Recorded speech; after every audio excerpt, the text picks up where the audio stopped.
I'm sure you've gotten to this point that it doesn't make sense to you.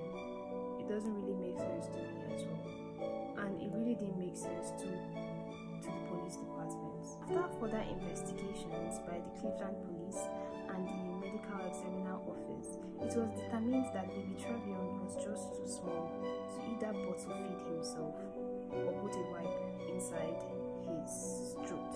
Bear in mind that baby Travion was just 3 months and he was smaller than a 3-month-old due to the fact that he was born prematurely. And what really made the sentence of Travion Sr.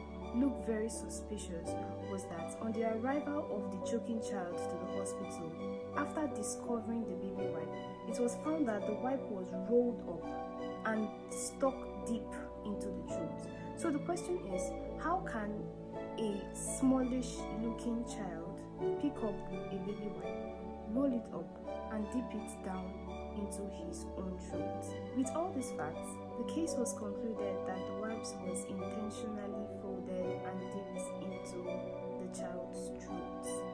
So, the death of the child was ruled a homicide by asphyxiation. Travion Sr. was then charged with aggravated murder and endangering a child, and was set for sentencing on the 31st of May 2024, which would be 2 years after the death of the child. On the said date, Travion appeared in court to hear his sentencing. He was charged with murder, involuntary manslaughter, and 2 counts of endangering the child. It was time for Travion to take the stand in defense and explain to the court again what actually happened. He still maintained his story. He said the baby took the wipe and put it in his own throat. He also mentioned how he was now very terrified about baby wipes and how he might never get to touch a baby wipe anymore because a baby wipe took his son away from him. While he maintained his innocence, one of the prosecutors then highlighted the differences in his statements. Firstly, when the Cleveland EMS got to his home, he told them he had left the baby in the living room to quickly go pick up his phone that was ringing inside the bedroom. And again, when he was asked in the police station, he said he left the baby for over 10-20 minutes. And then lastly, while in court, he said he cannot remember how long he left the baby because he needed to tend to the wounds he got in Chicago. The unbalanced story really gave him a very bad look.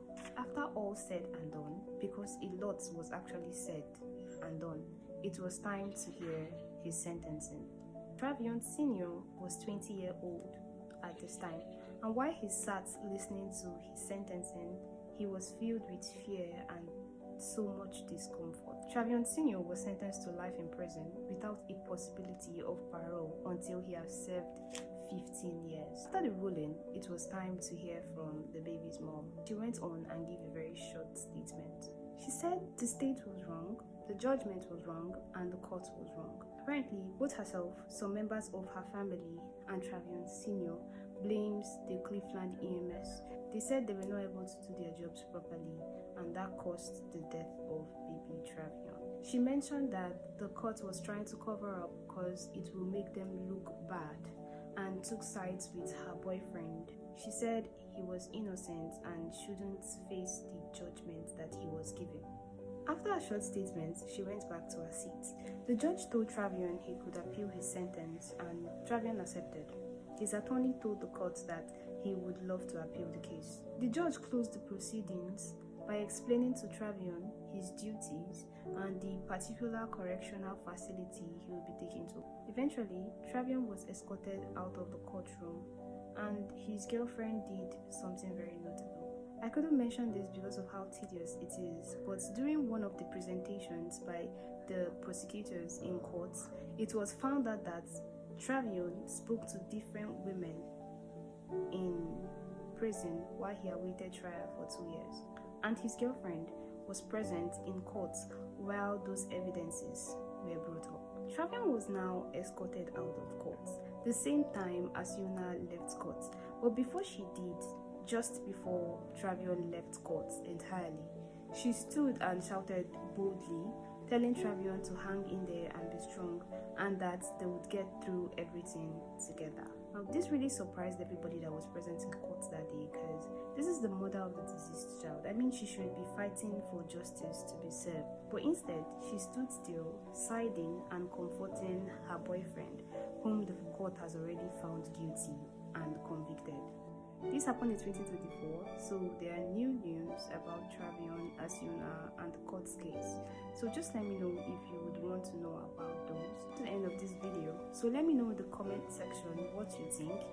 Now, if you haven't, I want you to like this video, share it, follow this page, and you're sure to see my next video.